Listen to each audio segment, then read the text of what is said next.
बैठे तोर मितानिन मन ला बने हुकारू दे। हां मोर मितानिन हुकारू देवे ना। चलो जी अरे भाई रे कहानवा अरे रे भाई रे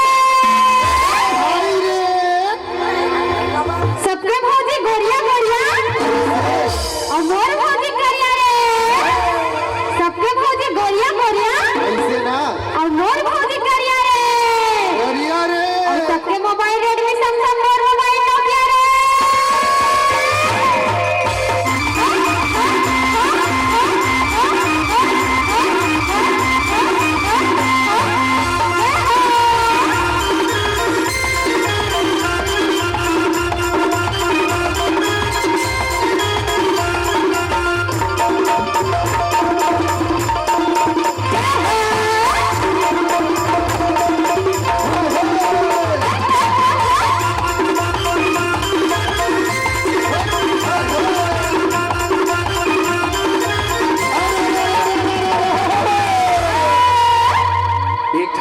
सुरता थे आरंग तीर में आरंग क्षेत्र के में है।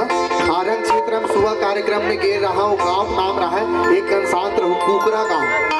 तब जाओ गाँव नाम कुकरा है।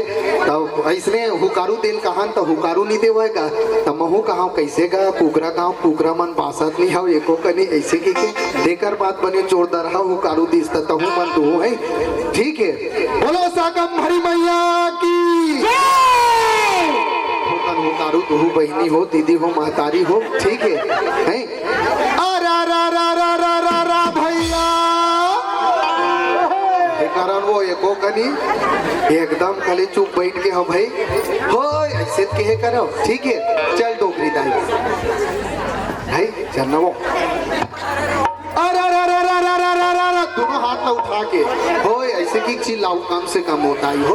ओकर बाद ज्यादा समय नहीं लन तो हम सोहर गीत में नचवाबो आप मन ला। अरे अरे अरे अरे अरे अरे अरे अरे भैया, अरे भले हमार गांव सोने संगी अब बहुते उपजे बोहार हो।